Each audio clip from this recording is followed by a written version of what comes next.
Namasté Yogi Yogini. J'espère que ce soleil vous met de la joie dans le cœur. Et si ce n'est pas le cas, peut-être cette séance pourra vous amener un peu de baume au cœur.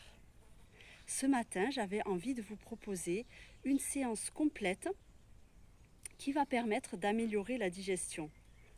On m'aurait dit, dans les coulisses, que pendant ce confinement, certains mangent un peu trop.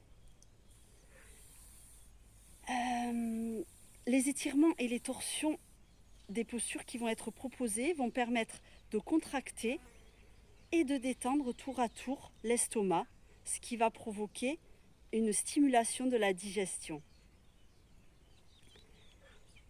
Alors, je le répète sans cesse, évidemment, vous écoutez votre corps. Ceux qui ont des petits bobos, des problèmes de dos, surtout de genoux, faites vraiment attention. Les postures que je propose sont adaptées à tous, à tout niveau, mais par contre, chacun connaît son corps et sait ce qui est bon pour lui. Alors, si jamais une posture, vous sentez que c'est compliqué, que ça ne vous fait pas du bien, alors je vais vous proposer en début de séance une autre posture à effectuer dans ce cas-là. Voilà. Au niveau du matériel, vous aurez peut-être besoin d'une sangle, ceinture, foulard ou chambre à air, si vous voulez recycler un peu. Plus, si vous avez des briques. Et si vous n'avez pas de briques ou sinon des coussins, gros coussins, des coussins un petit peu denses. Voilà, peut-être, suivant s'il fait un peu froid là où vous êtes, un petit plaid ou un gilet, pour la fin du cours surtout. Mais le yin yoga, c'est un yoga qui ne va pas venir donner de la chaleur. En général, on se refroidit un peu parce qu'on est dans l'étirement, on est dans la relaxation et on fait travailler les tissus en profondeur. Pour ceux qui découvrent, vous allez voir, c'est sensationnel. Alors, on va venir se déposer en tailleur ou en posture de méditation, comme vous êtes à l'aise. L'important, c'est que le dos soit bien droit, le menton légèrement rentré, les ischions fessiers bien plantés dans le sol.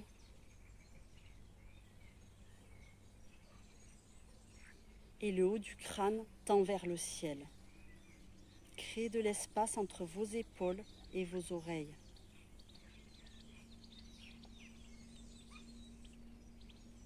Relâchez la mâchoire.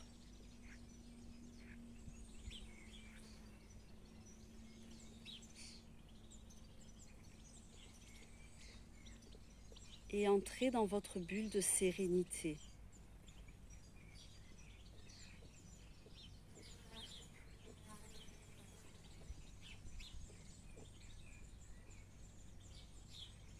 Amenez votre conscience dans votre corps.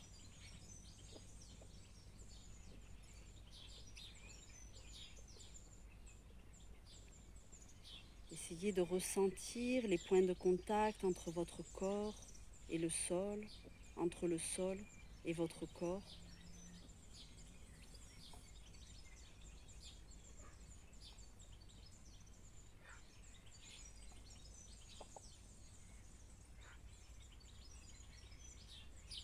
Sentez cette terre sur laquelle vous pouvez vous déposer en toute confiance.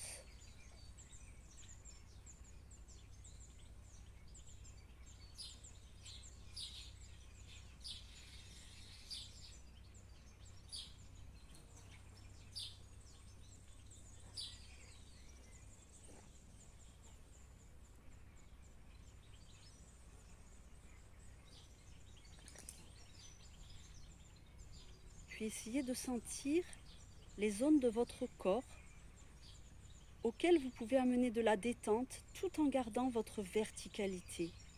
La colonne est toujours bien droite, le haut du crâne vers le ciel.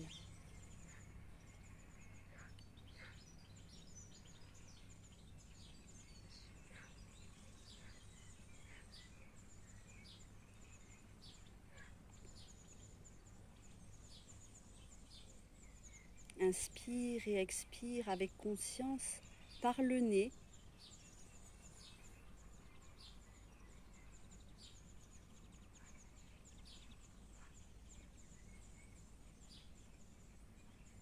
Sans rien changer. Observe ta respiration. Juste l'air qui entre, l'air qui sort.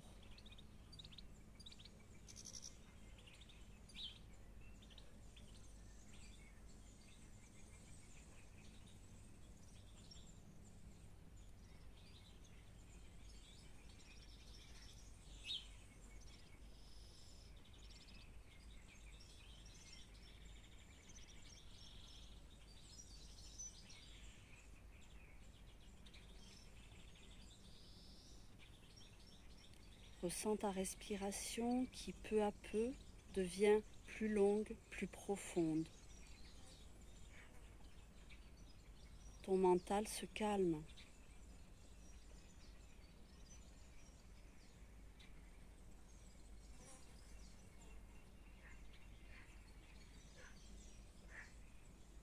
La respiration t'aide à t'ancrer dans l'instant présent.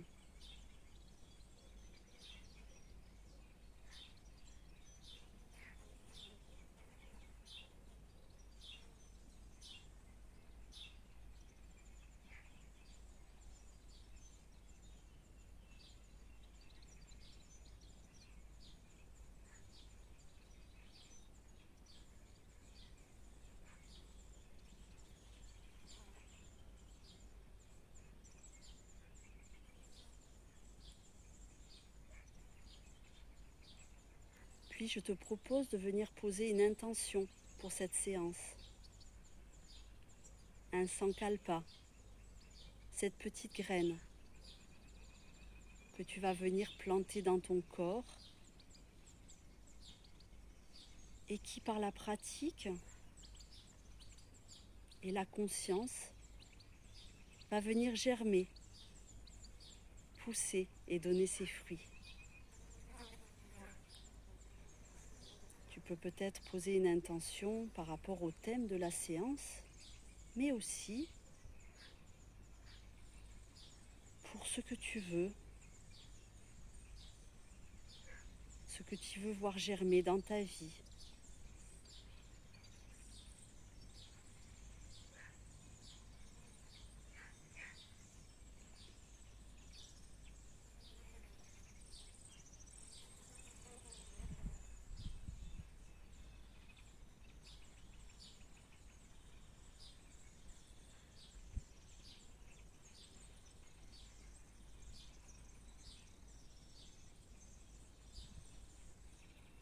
Puis tu vas venir ouvrir les yeux, rester dans cette même présence. Tu vas continuer à inspirer et expirer longuement, profondément par le nez. Et tu vas venir pencher la tête du côté droit. Et à l'expire, faire rouler la tête par l'avant. Inspire en arrière. Ne force rien, surtout. Laisse la gravité faire son travail. Inspire en arrière, expire en avant.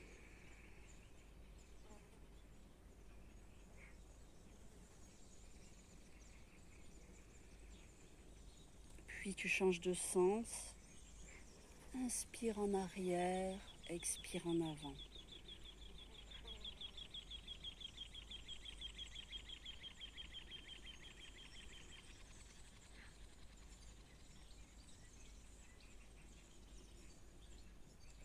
Alors je vais présenter la posture pour ceux qui ne pourront pas faire certaines postures, celles que vous pourrez pratiquer en attendant la prochaine qui sera présentée. Vous allez venir vous mettre à quatre, sur le dos, bien le dos ancré dans le sol, les genoux contre la poitrine et juste vous attraperez comme ceci avec vos avant-bras, vos deux genoux. C'est la posture, un petit peu la posture de l'enfant, mais allongée. Si vous êtes inconfortable, vous mettez un petit coussin ou une brique sous la tête. Voilà. Et si vraiment vous avez des genoux très douloureux et que ça sollicite trop vos genoux, vous pouvez créer de l'espace derrière vos genoux avec un coussin. Voilà. Cette posture s'appelle aussi posture de libération de l'air. Je ne me rappelais pas. Je vous laisse deviner pourquoi. Et on l'appelle aussi la posture des 4 vents. Voilà. Alors, on va démarrer par la guirlande. La guirlande, vous démarrerez debout, les pieds largeur des hanches.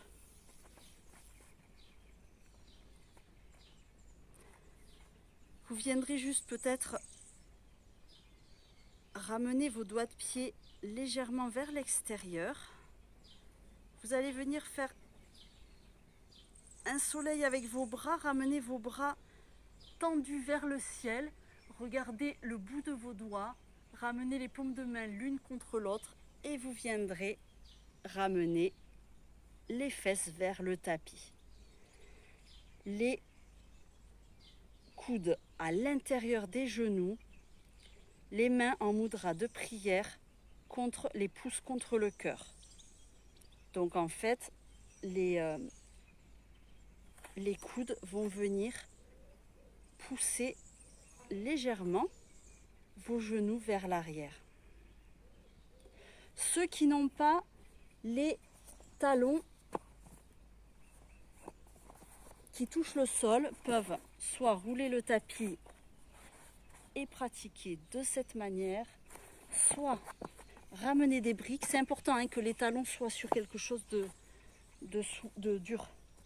Soit ramener des briques sous les talons. Et pour ceux pour qui c'est vraiment trop difficile cette posture, vous pourrez venir aussi peut-être ramener donc les pieds à plat, les fesses sur une brique ou sur un petit tabouret. Et si vraiment c'est encore compliqué comme ça, on met la brique debout et on vient pratiquer de cette façon, avec quand même les coudes à l'intérieur des genoux. Pour les autres, on pratique la guirlande. C'est une parfaite posture pour améliorer la digestion. Elle est très bonne à effectuer tous les matins pendant 5 minutes à jeun avant le petit déjeuner. Essayez, vous verrez, c'est parfait.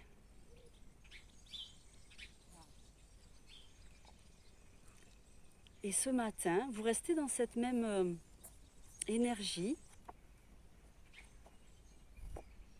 Et j'avais envie de vous lire de la poésie. Alors, je vais vous faire un peu de lecture. Ça sort de Le Prophète de Khalil Gibran. Certains le connaissent, bien sûr. C'est un magnifique poète, philosophe, visionnaire, libanais. Et ces textes sont vraiment inspirants et peuvent être mis d'actualité. Alors je vais vous faire un petit peu de lecture. Un chercheur de silence. Tout ce qui est dans la création existe en vous. Et tout ce qui existe en vous est dans la création. Il n'est pas de frontière entre vous et les choses les plus proches. Et il n'y a pas de distance entre vous et les choses les plus éloignées. Et toutes les choses de la plus basse à la plus élevée, de la plus petite à la plus grande, sont en vous dans une complète égalité. Dans un atome, on trouve tous les éléments de la Terre. Dans un mouvement de l'esprit se trouvent tous les mouvements des lois de l'existence. Dans une goutte d'eau se trouvent tous les secrets des océans sans fin. Dans un aspect de vous, il y a tous les aspects de l'existence. vous laisse ressentir les effets, la résonance de ces vers, de ces mots en vous.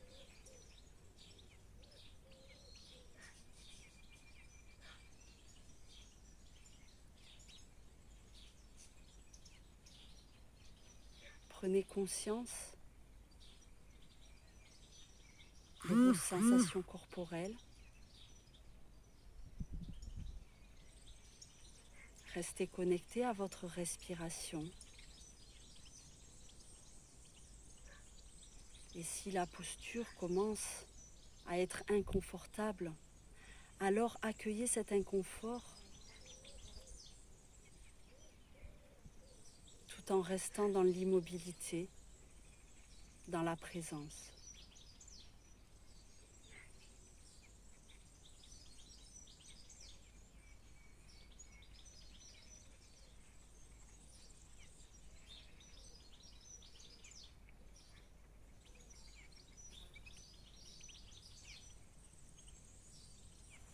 Puis vous allez venir poser vos mains devant vous et vous asseoir.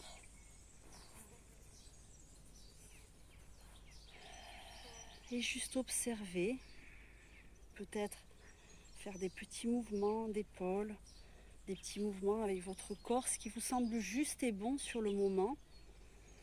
Puis revenir dans l'immobilité et accueillir ce qui vient à vous.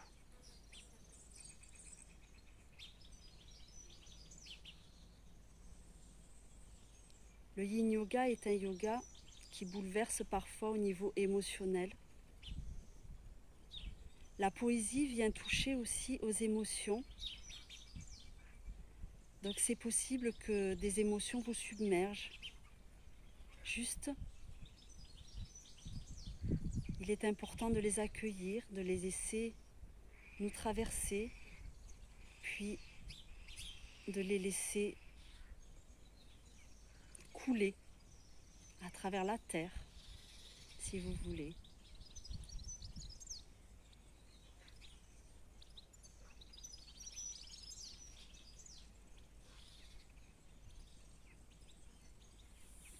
Alors pour la prochaine asana, vous allez vous mettre les jambes droit devant vous. Vous allez venir tirer vos fesses en arrière un petit peu. On va pratiquer la chenille. Et ceux qui connaissent yoga traditionnel, c'est un petit peu comme la pince, mais version yin yoga. Donc, on tire un petit peu sur les fesses pour permettre au bassin d'être rétroversé.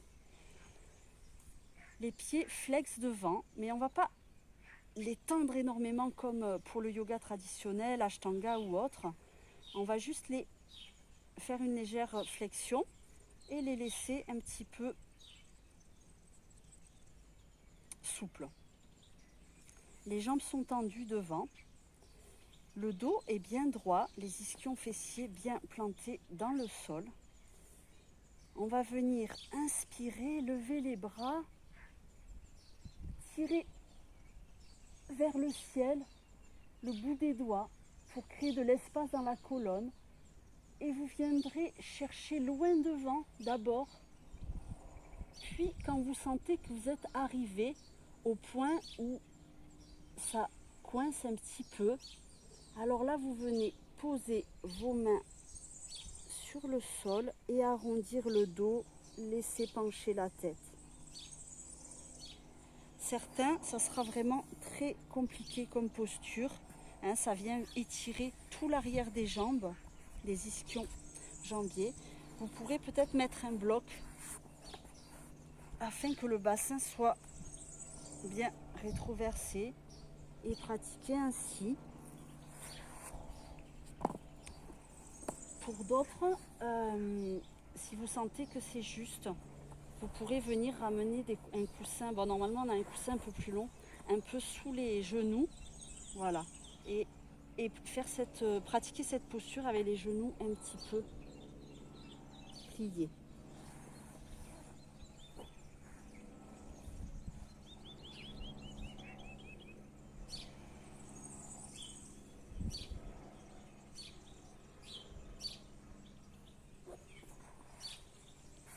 Allez, vous vous installez dans la posture. Je vous laisse trouver ce qui vous fait du bien. Surtout, l'intérêt, c'est d'amener le buste vers les jambes, vers les genoux. Puis, relâcher le dos, la tête. Ah oui, il y a aussi la possibilité de mettre des briques comme ça pour pouvoir poser le front sur la brique.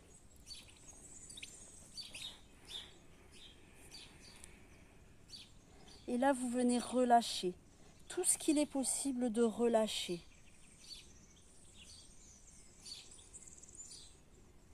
Tout en gardant la posture et en gardant le côté légèrement actif avec les pieds légèrement flex.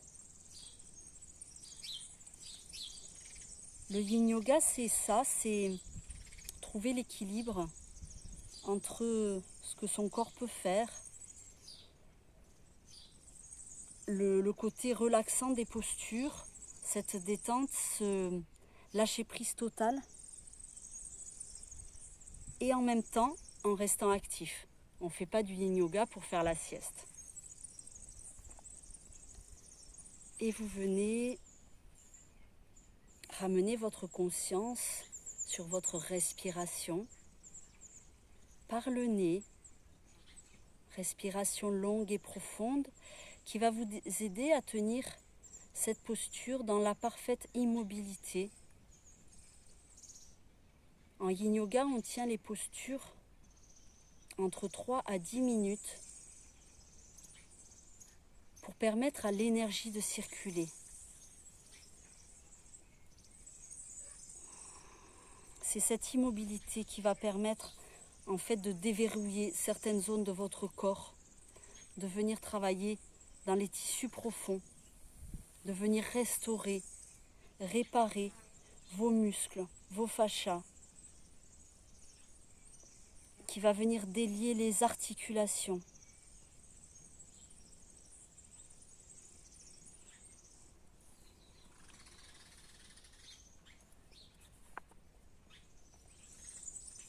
Et je continue ma lecture.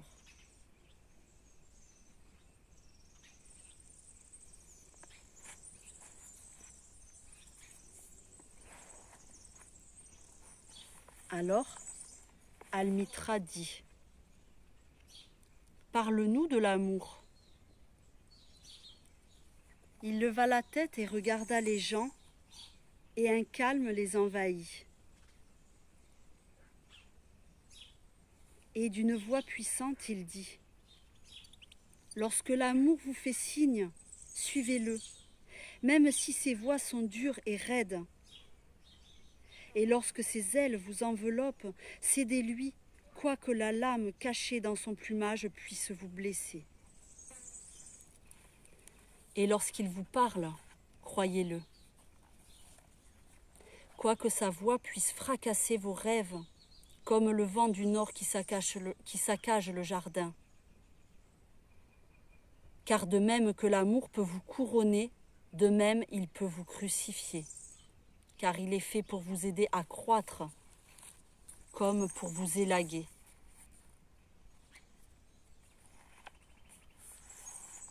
De même qu'il se hausse à votre hauteur et caresse vos branches les plus tendres qui tremblent dans le soleil. De même peut-il descendre dans vos racines et les remuer jusqu'à la terre qui les attache. Comme des gerbes de blé, il vous rassemble en lui.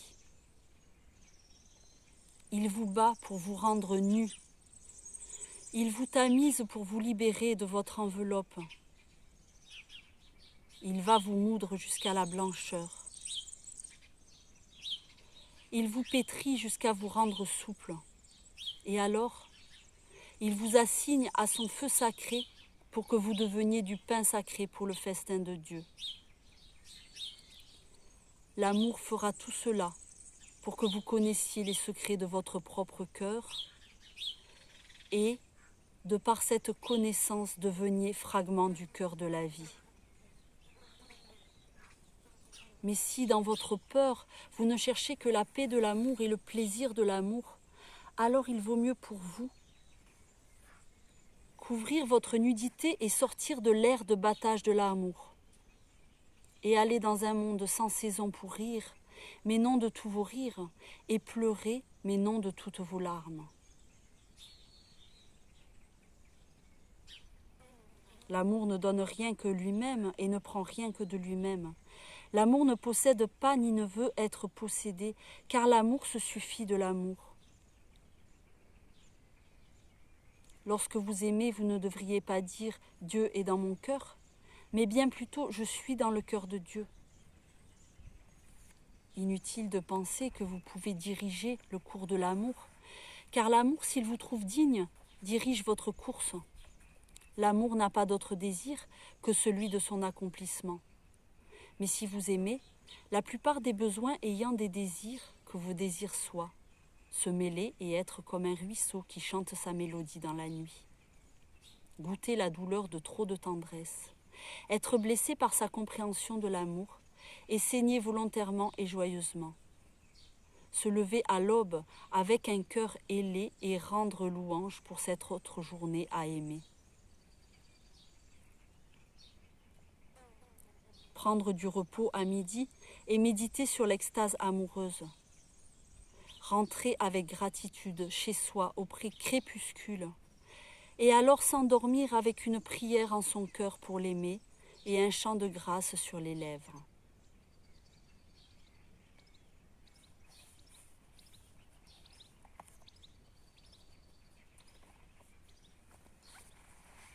Je vous laisse tranquillement relever votre corps, sortir de la posture et vous allez pouvoir rester assis quelques secondes afin d'observer vos fluides qui circulent, ce qu'on appelle le rebond en yin yoga.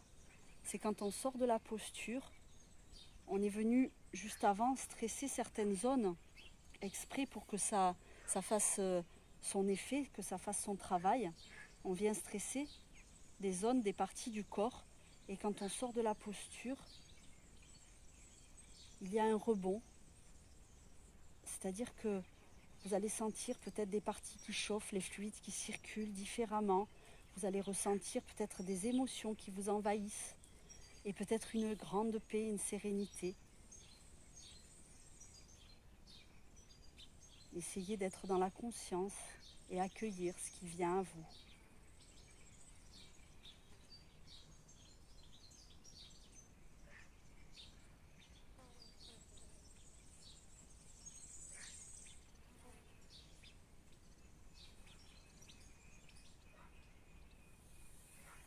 Puis on va venir pratiquer la prochaine posture.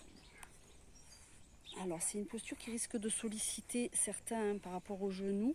Alors surtout, vous écoutez votre corps et vous faites la posture des 4 vents si jamais c'est un peu trop compliqué. Vous allez venir ramener vos jambes en tailleur. Vous allez ramener la jambe gauche en fait parallèle à l'avant de votre tapis et la jambe droite sur votre jambe gauche, les pieds flex.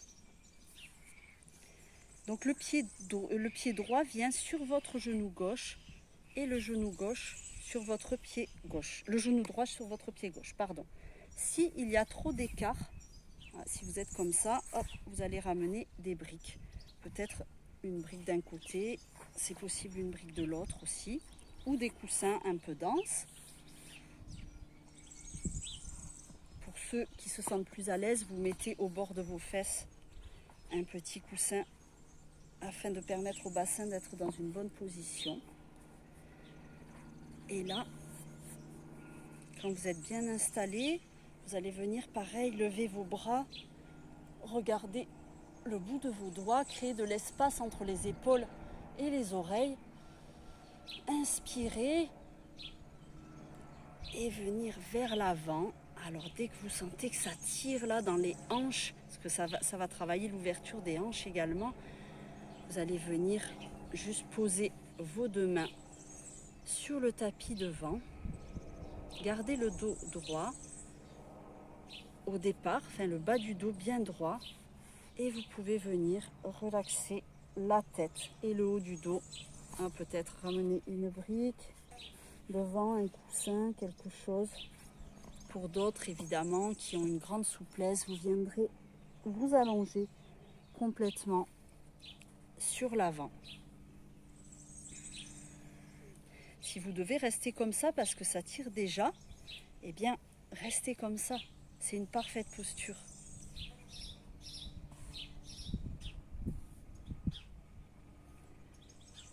Et vous venez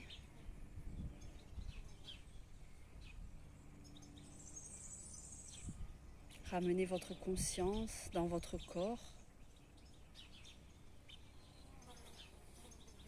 Peut-être accueillir des sensations corporelles qui peuvent être déjà très denses, très fortes. Soyez dans cet accueil, dans cette réception. Essayez de ressentir si c'est juste un inconfort ou si vraiment ça vient vous faire mal dans le corps. Dans ce cas, vous pouvez lentement, avec conscience, délier votre posture et pratiquer une posture qui vous fait du bien. Vous pouvez venir légèrement bouger une partie de votre corps pour que ça puisse être agréable pour vous tout en travaillant. Aidez-vous de votre respiration, de longues et profondes respirations par le nez, avec conscience. Voyez comment cette respiration peut vous amener à garder cette posture.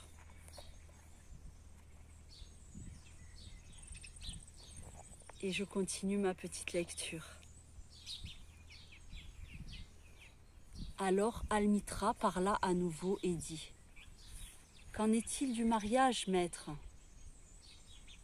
Et il répondit en disant : « Vous êtes nés ensemble et à tout jamais vous resterez ensemble. Vous serez ensemble quand les ailes blanches de la mort éparpilleront vos jours. Oui, vous resterez ensemble jusque dans le silence de la mémoire de Dieu. Mais qu'il y ait des espaces dans votre union, et que les vents des firmaments dansent entre vous. Aimez-vous l'un l'autre, mais ne faites pas de l'amour une chaîne. Laissez-le plutôt être une mer se balançant entre les rivages de vos âmes.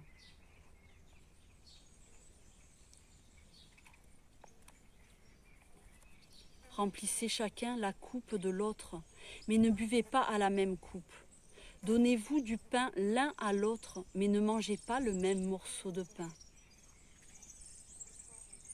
Chantez et dansez ensemble et soyez joyeux, mais sachez aussi demeurer seuls. Pareil aux cordes du luth qui sont seules, mais savent vibrer ensemble en musique. Donnez vos cœurs, mais sans que l'un et l'autre le gardent. Car seule la main de la vie peut comprendre vos cœurs.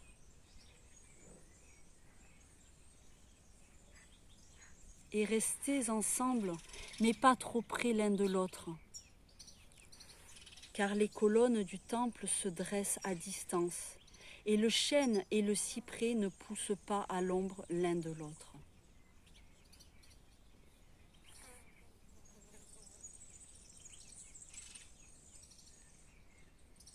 Ressentez les vibrations de ces mots dans votre corps.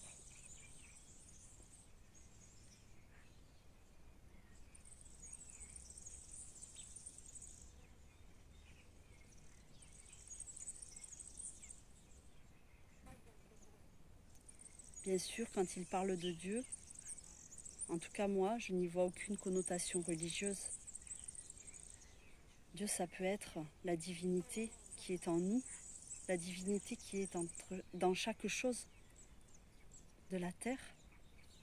Dieu, ça peut être l'univers, une force encore plus grande. Ça peut être, vous y mettez ce que vous voulez. Aucune connotation religieuse, je le répète.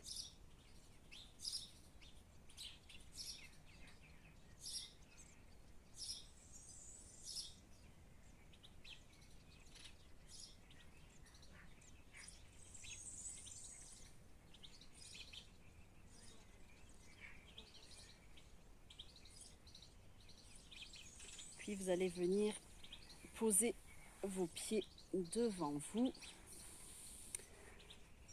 et rester comme ceci, le ventre contre vos cuisses, et ramenez vos bras sur vos genoux.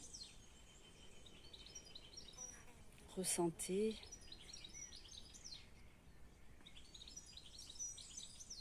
l'énergie qui circule. Et si jamais vos sensations sont neutres, alors accueillez, acceptez de ne pas ressentir. Ayez conscience de cette neutralité dans vos sensations corporelles ou dans vos émotions.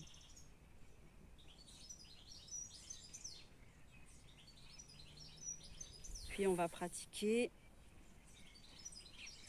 la même posture de l'autre côté. Donc la jambe gauche, non c'était dans l'autre sens, la jambe droite parallèle à l'avant du tapis.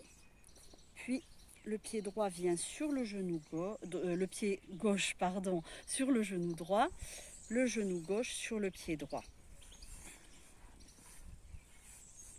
Vous adaptez la posture comme je vous l'ai expliqué. Et vous trouvez, inspire, lève les bras, expire, ramène le buste en avant. Et là, une fois que tu es arrivé au stade où ça commence à bien tirer, là tu viens relâcher la tête et le haut du dos.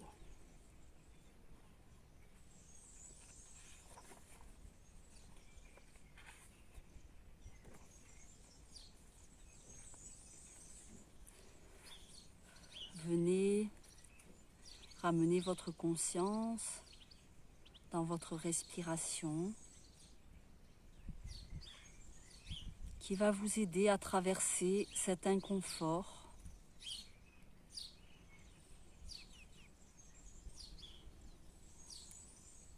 Alors un homme riche dit : parlez-nous du don. Et il répondit : vous donnez, mais fort peu quand il s'agit de vos possessions.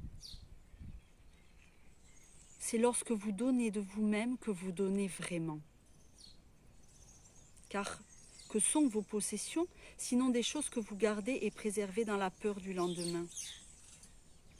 Et demain, que réserve demain au chien timoré enterrant des os dans le sable qui efface les traces, alors qu'il suit les pèlerins vers la ville sainte?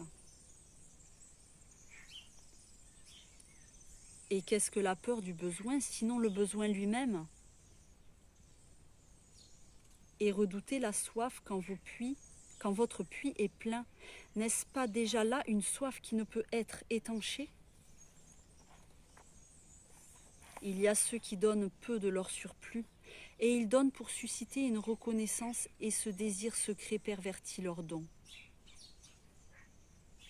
Et il y a ceux qui donnent peu, mais le donnent entièrement. Ceux-là croient en l'existence et en la générosité de la vie, et leur fond n'est jamais vide. Il y a ceux qui donnent dans la joie, et cette joie est leur récompense. Et il y a ceux qui donnent dans la douleur, et cette douleur est leur baptême.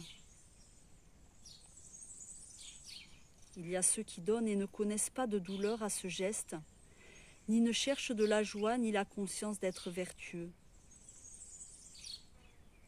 Il donne comme le myrrhe exhale son arôme dans l'espace de la vallée là-bas. Dieu parle à travers les mains de tels êtres et derrière leurs yeux sourit à la terre. Il est bien de donner à qui quémande, mais il est mieux de donner sans qu'on nous le demande, par bienveillance.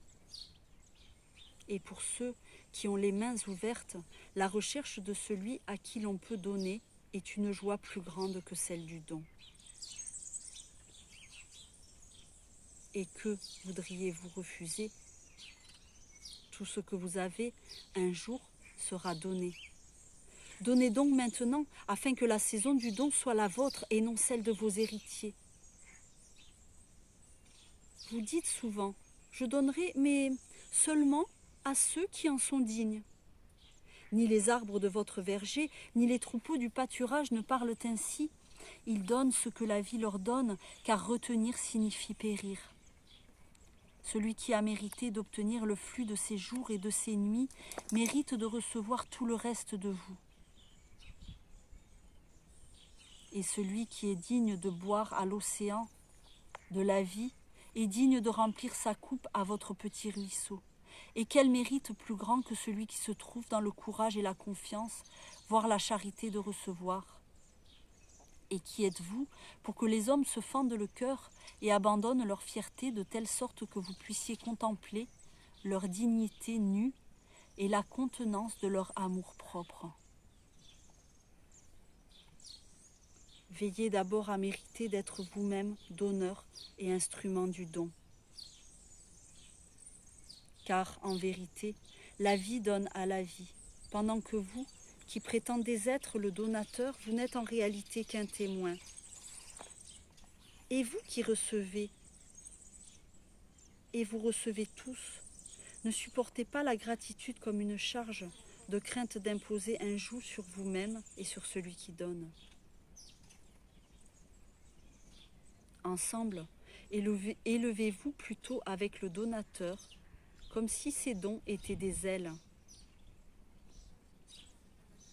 Car être trop préoccupé de sa dette revient à douter de sa générosité, qui a la terre bienveillante pour mère et pour père.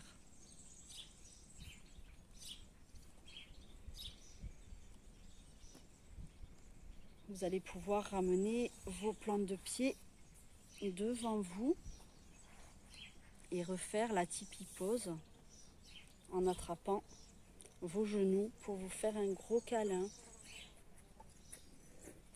et venez ressentir, accueillir, observer.